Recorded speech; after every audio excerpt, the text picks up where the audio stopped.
La conferencia La actual coyuntura mundial y el derecho internacional, análisis de los casos sobre la Convención para la Prevención y la Sanción del Delito de Genocidio y de la Convención de Viena sobre Relaciones Diplomáticas, a cargo del académico Ricardo Abello Gálvez. Tiene la palabra el doctor Ricardo Abello Gálvez. Sí, buenas tardes a todos los presentes y a todos los que nos acompañan de manera virtual. Para mí nuevamente es un gusto estar aquí frente a una invitación de la mesa para hablar de los temas de actualidad en temas de derecho internacional. Señor Presidente, muchas gracias por esta iniciativa y por la invitación. La idea de esta charla es mirar todo lo que ha pasado en los últimos años y esa evolución que ha habido en los diferentes casos que han llegado a la Corte Internacional de Justicia bajo diferentes perspectivas. Y preparando la charla decidí aumentar un poco los casos, pero solamente los trataré de forma muy sintética en la medida en que se tratan de temas que son regionales, pero que tienen que ver con unos temas diferentes a los que yo había propuesto en el texto.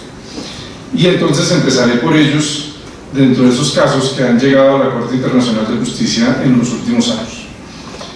El primer tema que quisiera tratar es el de la delimitación fronteriza, tanto terrestre como marítima. Tuvimos la oportunidad el año pasado de hablar precisamente del caso entre Guyana y Venezuela por la delimitación fronteriza en el caso del Esequibo. Tuve la oportunidad en ese momento de hacer referencia a lo que había ocurrido con ese laudo arbitral del 3 de octubre de 1899, en el que, bajo esa perspectiva o ese trato que nos daban los ingleses a los sudamericanos, siempre se quiso por debajear a América Latina y a los abogados latinoamericanos. Y es por esta razón que el Reino Unido de Venezuela, cuando se decide que va a haber un laudo arbitral, el Reino Unido de Gran Bretaña y Irlanda del Norte decide que no tiene ningún inconveniente en que haya una decisión arbitral con relación a por dónde debe ser trazada la frontera en el Esequibo, siempre y cuando no intervenga Venezuela. Curiosamente, Venezuela acepta esta posición y decide nombrar a unos árbitros estadounidenses. Finalmente, el presidente de ese tribunal manifiesta a los dos árbitros estadounidenses que ya tiene una decisión en la que las bocas del río serían de Venezuela, siempre y cuando haya una decisión unánime de los 5 árbitros. Que de lo contrario, la salida del río al mar sería para Guyana, y que ya tenía 3 de los 5 votos porque esa decisión también ya había sido aprobada por los dos británicos. Y ese es todo el proceso que se inicia allí, que tiene también unas negociaciones en Ginebra en los años 50, que se invita al secretario general de Naciones Unidas a que determine cuál sería el mecanismo de solución de controversias, y después de que varios secretarios generales pasaron y dieron ideas de cuál debía ser el mecanismo de solución de controversias, finalmente el actual secretario general de Naciones Unidas decide que el caso debe llegar a la Corte Internacional de Justicia. Venezuela, por su lado, decide no asistir a la primera parte del proceso, pero como dentro del procedimiento, el procedimiento sigue, esté o no esté en las partes, Venezuela decidió asistir y el proceso está andando.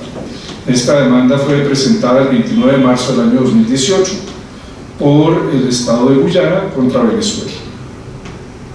Otro de los casos de delimitación fronteriza es la reivindicación territorial, insular y marítima entre Guatemala y Belice, llevado de común acuerdo a la Corte Internacional de Justicia.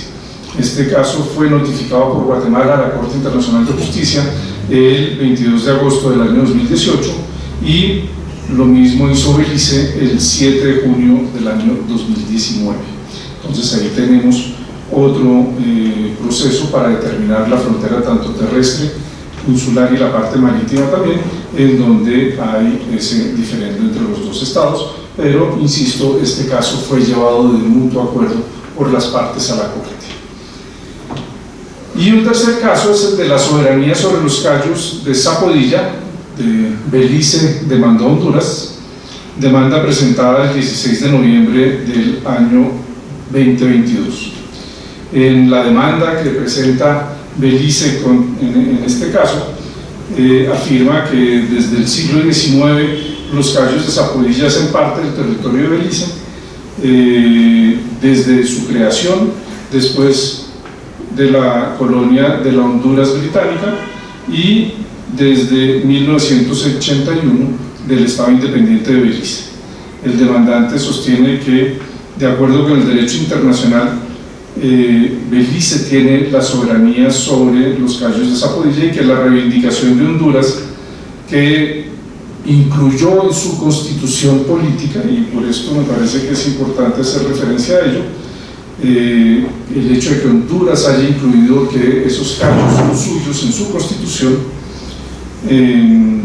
Esta constitución hace parte del derecho interno de Honduras y que no tiene fundamento alguno para el derecho internacional. No deja más el derecho interno que ser un hecho para el derecho internacional. Y por esto, pues, la Belice le pide a la Corte que determine que los cayos de Zapodilla son de Belice y no de Honduras. La competencia de la Corte además está fundamentada en el artículo 31 del Pacto de Bogotá, muy conocido por nosotros, y por el párrafo 1 del artículo 36 del Estatuto de la Corte Internacional de Justicia. Entonces, pues quería iniciar con esos tres casos antes de pasar a la invitación que me habían hecho, que era, pues, hablar de los casos que han llegado a la Corte relativos a la Convención para la Prevención y la Sanción del Delito de Genocidio. De los recientes, ¿no? Hablaremos de los de este siglo en la Corte. El primero de ellos lo presenta Gambia contra Myanmar, el 11 de noviembre del año 2019, aplicación de la Convención para la Prevención y la Represión del Crimen de Genocidio. Esto ocurre como consecuencia del presunto genocidio que se está cometiendo contra la comunidad rohingya por parte de Myanmar en la zona de la frontera. Y aquí es interesante porque la competencia de la Corte está fundada en el artículo 9 de la Convención, es decir, que es una competencia que está establecida única y exclusivamente para la interpretación y los diferendos que puedan surgir de esa Convención. Viene entonces la pregunta de qué tipo de crimen se está cometiendo. Y si vamos a hablar aquí de que hay una competencia universal para presentar esas demandas, ¿quién es el que es realmente afectado en este caso? Teniendo en cuenta que la comunidad rohingya no puede presentar un caso ante la Corte, teniendo en cuenta que en la Corte Internacional de Justicia solamente pueden acudir los estados. Entonces, bajo esta perspectiva, ¿hablaríamos de una jurisdicción universal? ¿O estamos hablando, y es la tendencia que ha habido, más de una competencia que se otorga erga omnes partes, es decir, para todos aquellos estados que son parte de la Convención contra la prevención y la sanción del delito de genocidio? Y pues este es un desarrollo bien interesante, el erga omnes partes, en la medida en que es la base de competencia que toma Gambia en África para demandar a Myanmar en Asia por ese crimen de genocidio. Obviamente se pidieron medidas provisionales, se otorgaron medidas provisionales, no ha habido mayores avances desde esas medidas, pero los procedimientos pueden ser largos, pero dependerán de lo que las partes establezcan como plazos procesales, pues será más o menos largo. Pero fíjense ustedes que el caso empieza a finales del año 2019. Y esta es la puerta de entrada para que posteriormente, el 27 de febrero del año 2022, Ucrania pudiera demandar a Rusia, a la Federación Rusa. Y aquí es muy interesante, y lo digo con conocimiento del chisme, ver cómo Ucrania no veía por dónde podía llegar a la Corte Internacional de Justicia.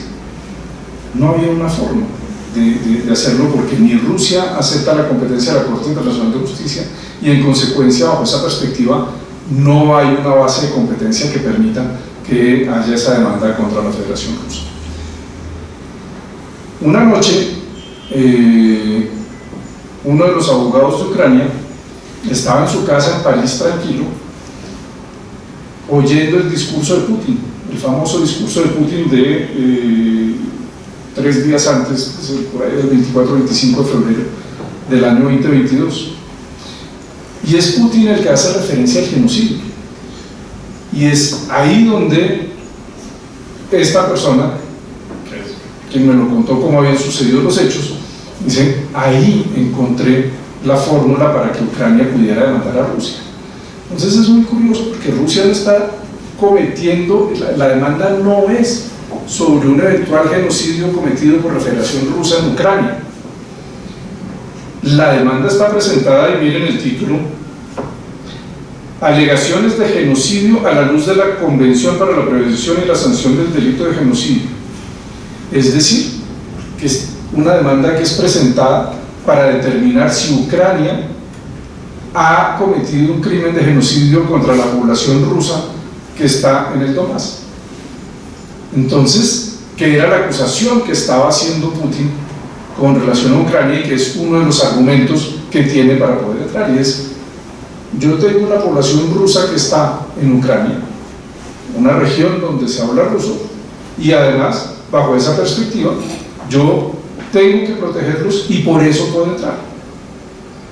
Y ese es el argumento entonces de defensa que toma Ucrania para decir: jueces de la Corte Internacional de Justicia, díganme que yo no he cometido genocidio contra la población rusa. Aquí surge otra vertiente, que es la de la Corte Penal Internacional, que también la base de competencia es muy curiosa, porque Rusia no acepta la competencia, no es parte del Estatuto de Roma, no acepta la competencia de la Corte Penal, y en cambio Ucrania tampoco. Sin embargo, como consecuencia de esas acusaciones de estar cometiendo genocidio en Ucrania, es Ucrania la que le pide a la Corte Penal Internacional que para ese caso pueda conocer la Corte Penal de si se ha cometido un genocidio o no. Y esto ocurre antes de que se presente la demanda, en el año 2019, si mal no recuerdo. Y bajo esa coyuntura, lo que hace el fiscal Khan, ya ahora después de la invasión rusa a Ucrania, es decir: yo tengo una competencia que me fue dada por Ucrania hace 3 años, y en consecuencia yo puedo conocer de los crímenes que se estén cometiendo en Ucrania. La Corte Penal Internacional puede conocer del crimen de genocidio, de los crímenes de lesa humanidad, de los crímenes de guerra y del crimen de agresión. Son los 4 delitos de los que puede conocer la Corte Penal Internacional en este momento. Y a eso entonces se suma el hecho de tomar a los niños que han encontrado en esa región y llevarlos a Moscú. Y eso está prohibido, es considerado como uno de los crímenes de guerra. Entonces ahí también hay una investigación concreta con relación a esos crímenes que ha cometido directamente Vladimir Putin y quien fuera su directora del, yo no sé cómo se llama, el Instituto Ruso de Bienestar Familiar, que es con quien firma ese famoso decreto en el que pueden tomar a esos niños y llevarlos a Moscú y por esa razón tanto Vladimir Putin como esta señora que tiene un apellido impronunciable tienen orden de captura internacional. Obviamente pues a Putin no le debe importar mucho tener una orden de captura internacional, pero a la persona que firmó con él ese decreto pues sí le ha generado bastantes inconvenientes. Se han pedido medidas cautelares. Todo este proceso con Ucrania pues ha generado bastantes efectos colaterales. Por ejemplo, había una norma no escrita de Naciones Unidas y era que todos los miembros permanentes del Consejo de Seguridad tenían juez en la Corte Internacional de Justicia. Se rompe por primera vez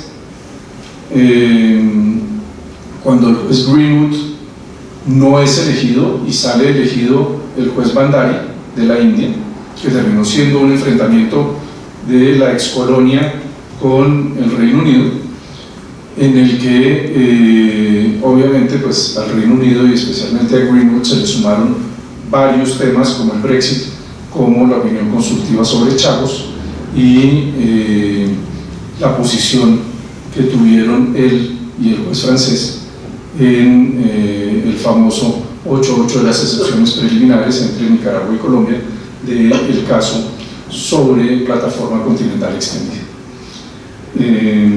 Este último en la posición que asumió el Grupo Nacional ante la Corte Permanente de Arbitraje.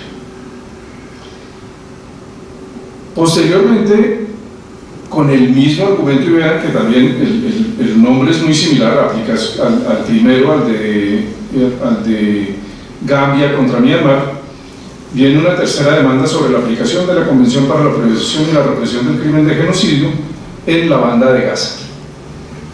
África del Sur demanda a Israel, demanda que fue presentada el 29 de diciembre del año 2023. En este caso, pues hay solicitud también de medidas provisionales. Rápidamente la Corte se reúne para que haya esas medidas provisionales y viene una decisión que es absolutamente contundente contra Israel, pero es muy curioso que tanto Israel como Sudáfrica se sintieron ganadores. ¿Por qué? Por un lado, porque se dice claramente que Israel tiene que dejar de que debe tomar todas las medidas necesarias para que no haya genocidio. E Israel contesta, pues yo he tomado todas las medidas necesarias para que no haya genocidio. Pero además Israel dice que una de las juezas de la Corte, la ugandesa, que votó en contra de las medidas provisionales en todas y cada una de ellas, ni siquiera el juez ad hoc de Israel tuvo el mismo número de nos que ella, lo cual fue rápidamente celebrado por Israel, y creo yo que no habían leído detenidamente su posición disidente, porque en su posición disidente claramente lo que la jueza Gutiérrez manifiesta es que para la Corte Internacional de Justicia va a ser muy difícil determinar que haya genocidio, por la dificultad misma del tipo para poder determinar que existe una decisión de acabar con un grupo humano en un momento dado. Y la jueza Gutiérrez además dice, de lo que sí no hay duda es que hay crímenes de guerra que se están cometiendo en el día de hoy. Creo que esa fue la parte que le faltó leer a Israel en un momento dado cuando salió a celebrar esa decisión.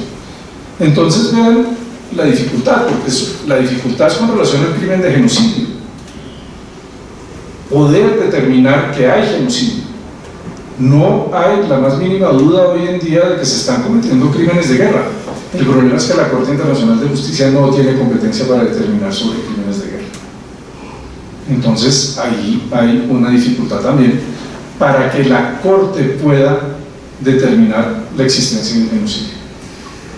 Queda la puerta, al haber crímenes de guerra, se le dificulta a la Corte Internacional de Justicia, pero entra en pleno la competencia de la Corte Penal Internacional, donde individualmente se habrá responsabilidades por los crímenes de guerra, y siendo Palestina un Estado parte de la Corte Penal Internacional, pues los crímenes que hayan sido cometidos en territorio palestino podrán ser,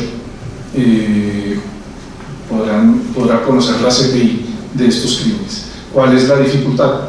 Que ante la Corte Penal Internacional el requisito es que debe haber entrega de la persona para que pueda haber el procedimiento.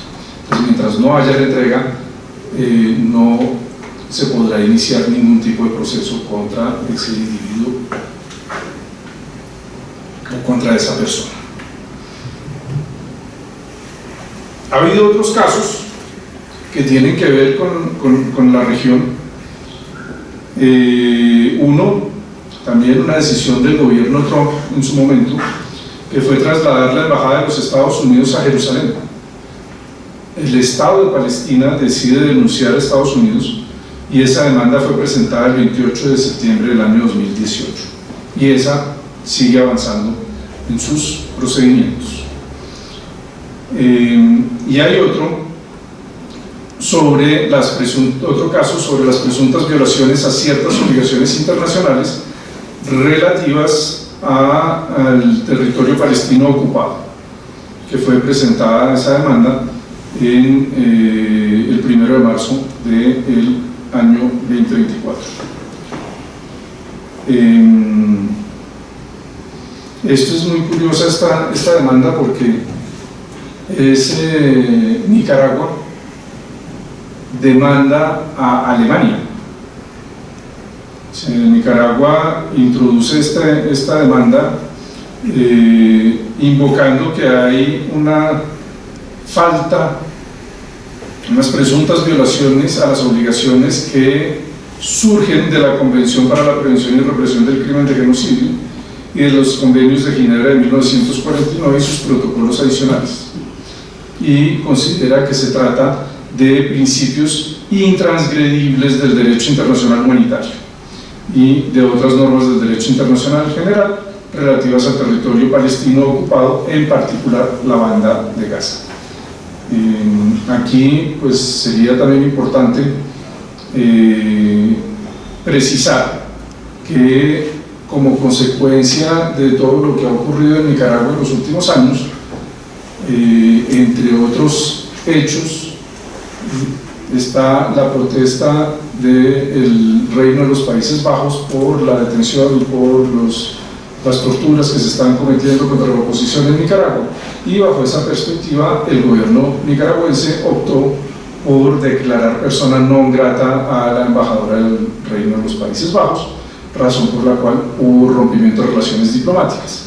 Ese rompimiento de relaciones diplomáticas conlleva a que el embajador de Nicaragua, el histórico embajador de Nicaragua, que está desde el famoso caso de Nicaragua contra los Estados Unidos, era el embajador en La Haya, dejó de ser embajador en La Haya por ese rompimiento de relaciones.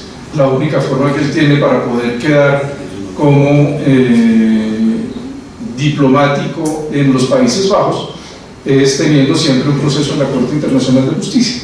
Entonces, lo que se ha dicho también en el medio es más una demanda que no tiene, además de buscar que no haya venta de armas de Alemania a Israel, que hay violación de genocidio, pues el embajador Argüello también tiene el deseo de seguir viviendo en La Haya. Está también la opinión consultiva relativa a las consecuencias jurídicas que se desprenden de las políticas y prácticas de Israel en territorio palestino ocupado, incluido Jerusalén Este. Esta solicitud de opinión consultiva fue solicitada por la Asamblea General de las Naciones Unidas de acuerdo con la resolución 77/247 del 30 de diciembre del año 2022.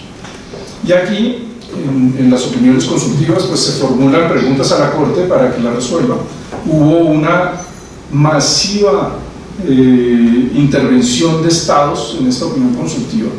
Entre ellos Colombia intervino hace un mes, fueron las audiencias en La Haya, y Colombia intervino presentando su posición frente a las preguntas que aquí pues habían sido presentadas por la Asamblea General, que son: ¿cuáles son las consecuencias jurídicas de la violación persistente por parte de Israel del derecho del pueblo palestino a la autodeterminación, de la ocupación y de su colonización y la anexión prolongada del territorio palestino ocupado desde 1967?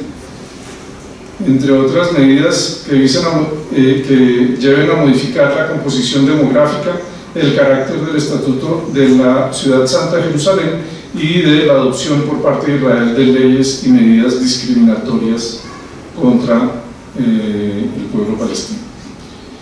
La segunda pregunta es: ¿cuál es la incidencia política de las prácticas de Israel de acuerdo con el artículo 18 del Estatuto Jurídico de la Ocupación, y cuáles son las consecuencias jurídicas que resultan para todos los estados y la Organización de Naciones Unidas? Entonces, pues en este momento ya se surtieron las audiencias orales en este caso, ya se sabe cuál fue la posición de los diferentes estados, hay posiciones variadas. Llamó mucho la atención la posición de Hungría, por ejemplo, y así como la de Chile y la de Cuba. Entonces, pues en eso está lo que tiene que ver con los procesos ante la Corte Internacional de Justicia con relación a Oriente Medio, y creo que se ha ido forzando a Israel en esta situación. Sin embargo, pues viene lo que pasó este fin de semana de los ataques de Irán contra el Estado de Israel, y en este sentido también, así como es absolutamente reprochable lo que hizo Hamás en el mes de octubre, y que es totalmente reprochable lo realizado por Israel, que ha pasado de una legítima defensa a una venganza, en el que pues se está llevando a una situación muy complicada a la población palestina. Ya van 30.000 muertos, muchos niños que han fallecido. Hoy en día la hambruna también en Palestina está presente, y a todo esto les llega entonces los últimos ataques, esta vez por parte de Irán, al Estado de Israel. Sin embargo, yo creería, y esto sí pues es como lo que uno logra ver desde afuera, los ataques de Irán no tendrían una conexión directa con lo que está sucediendo en territorio palestino. El argumento de Irán para bombardear a Israel fue el hecho de que Israel aparentemente bombardeó el consulado iraní en Damasco, y esto sería una retaliación frente a ese bombardeo en el que mueren 12 personas en ese momento. Israel no ha dicho si bombardeó o no bombardeó. Irán lo ha presentado como una retaliación. Irán avisó que iba a bombardear. Gracias a que Irán dio esos avisos, Israel pudo activar su famoso escudo, y por eso fueron interceptados el 99% de las bombas que fueron enviadas contra territorio israelí. Por esto creería yo que no hay una relación directa con lo que está pasando entre Israel y Palestina. Pero sin lugar a dudas sigue poniendo un tema aún más complejo con relación a una eventual solución entre los estados árabes y el Estado de Israel, para ver si algún día podremos ver que haya una convivencia pacífica de los dos estados, tanto de Israel como del Estado palestino. Y finalmente, el último tema, también muy reciente, la inviolabilidad de las embajadas. Empezaré por el final, y es la demanda que presentó México el jueves pasado contra el Estado de Ecuador. El 11 de abril fue presentada la demanda. El nombre todavía yo creo que es provisional, es Convención de Viena sobre Relaciones Diplomáticas de 1961 y otros tratados regionales en materia de asilo. Para México, pues hay una agresión, el hecho de la forma, y no estamos hablando de lo que ocurrió el día que entraron a la embajada, sino desde el 17 de diciembre del año pasado, que es el momento en el que el ex vicepresidente Glass entra a la Embajada de México y que desde entonces se venía solicitando el salvoconducto que, de acuerdo con los tratados regionales, existe la obligación de entregar cuando se ha otorgado el asilo. Aquí es importante analizar esta situación bajo dos perspectivas. Una es el derecho consuetudinario y convencional, la Convención de Viena sobre Relaciones Diplomáticas de 1961, así como las convenciones del 48 y 58, regionales en materia de asilo. Pero son distintas, y en esto yo creo que sí son los dos aspectos que hay que tener en cuenta. El primero de ellos, el universal, que es la Convención de Viena del 61, establece claramente que hay inviolabilidad plena de las oficinas de la embajada como de la residencia de los diplomáticos, y es una inviolabilidad que no puede ser quebrada. Como ejemplos a estos casos, pues tenemos muchos donde se ha respetado ese derecho y que pues demuestra el punto, al extremo al que llegó Ecuador. El primero que yo mencionaría es que durante la Guerra Fría, en esa relación entre los Estados Unidos y la Unión de Repúblicas Socialistas Soviéticas, a Estados Unidos jamás se le ocurrió ignorar los privilegios y las inmunidades de los diplomáticos rusos, así como a la Unión de Repúblicas Socialistas Soviéticas no se le pasó por la cabeza que esa inmunidad fuera desconocida. Entonces, ahí hay un primer ejemplo.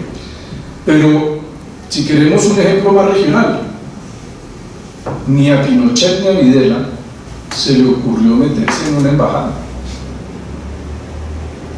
ni las dictaduras del Cono Sur en su momento hicieron o pretendieron actuar en contra de la Convención de Viena sobre Relaciones Diplomáticas del 61. Y lo que es aún más curioso, pero claro, una cosa es Novoa, otra cosa es Correa, es que pues Julian Assange estuvo 5 años largos en la embajada en Londres de Ecuador, en la que Londres, el Reino Unido de Gran Bretaña y Irlanda del Norte, jamás se le pasó por la cabeza que podía entrar. Por eso siempre tuvo los guardias afuera para que no se pudiera subir al carro. Pero nunca trató de entrar. Y pues además esto es complejo, y para nosotros aún más, porque pues Colombia tiene una gran tradición con relación a la figura del asilo. Recordemos el famoso caso Haya de la Torre, en el que Víctor Raúl Haya de la Torre estuvo 5 años y 4 meses en la Embajada de Colombia en Lima. La Corte criticó fuertemente los asedios que hacían las autoridades peruanas, también de la dictadura del general Odría en su momento, para amedrentar a la Embajada de Colombia. Se cortaron los servicios públicos, fue realmente hostil, y eso fue realmente muy criticado. Pero de aquí además surgen dos elementos que son fundamentales con relación a la materia de asilo. Y uno es quién determina si se trata de un delito político o de un delito común. Aquí, que uno esté de acuerdo o no esté de acuerdo, le corresponde a México. que si el señor Glass fue juzgado por corrupción o no, existían otras medidas que se podían tomar, pero no entrar a la embajada, porque México, de acuerdo con esos tratados, tiene la potestad de determinar si otorga o no otorga la figura del asilo. Aquí podemos recordar también cómo en su momento el ex canciller Álvaro Leiva pidió el asilo en la embajada de Costa Rica y le fue otorgado. Y más recientemente, pero también ya hace sus años, Mario Uribe, el primo, pidió también asilo en la embajada de Costa Rica y fue negado. En ese momento, además, las autoridades colombianas estaban afuera de la embajada de Costa Rica y se entregó a Mario Uribe a las autoridades. Entonces, vean cómo quien otorga el asilo es el que determina si se puede o no se puede otorgar el asilo. Y existe la obligación para el Estado de donde se está huyendo de otorgar ese salvoconducto de salida, que ese fue el gran problema del caso Haya de la Torre para determinar cómo dar por terminado el caso, porque es que finalmente el caso Haya de la Torre no fue uno, ni fueron dos, sino fueron tres los casos que tuvieron que adelantar, porque con el primero no quedó claro si debían o no, se decía que debía cesar el asilo, pero nunca se dijo que Colombia tenía que entregar a Víctor Raúl Haya de la Torre. Entonces, cuando Perú le pide a Colombia que se lo entregue, dice en la sentencia no, en ninguna parte dice que se lo tengo que entregar. Entonces se pidió aclaración de fallo y después hubo otro proceso. Finalmente, ya Perú y Colombia deciden llegar a un acuerdo en el que ninguno de los dos podía resultar vencedor. Entonces ese acuerdo termina siendo que Víctor Raúl Haya de la Torre puede salir de la embajada y viajar a México. Y eso fue lo que sucedió, y así finalmente se dio fin a ese asedio a la embajada de Colombia en Lima, que durante más de 5 años tuvo por proteger la vida de Víctor Raúl Haya de la Torre, el gran político que después presidió el Congreso, ganó las elecciones en Perú, pero la dictadura nuevamente no lo dejó gobernar al Perú. Entonces, yo, bajo esta perspectiva, yo sí soy de los que considera que si hay un error en otorgar en un momento dado un asilo a una persona que puede ser criticada, la figura del asilo debe primar en cualquier caso, porque ante todo se debe velar por la protección de todas las personas que en algún momento tengan problemas de seguridad o de persecución política en un Estado. Entonces, que estas diferencias políticas no afecten esa solidez que puede tener una figura que busca proteger individuos. Con esto pues ya termino este barrido de los casos. Todavía no hay decisiones judiciales con relación a estos casos, y pues agradezco nuevamente a la mesa y al señor presidente por esta invitación. Muchas gracias.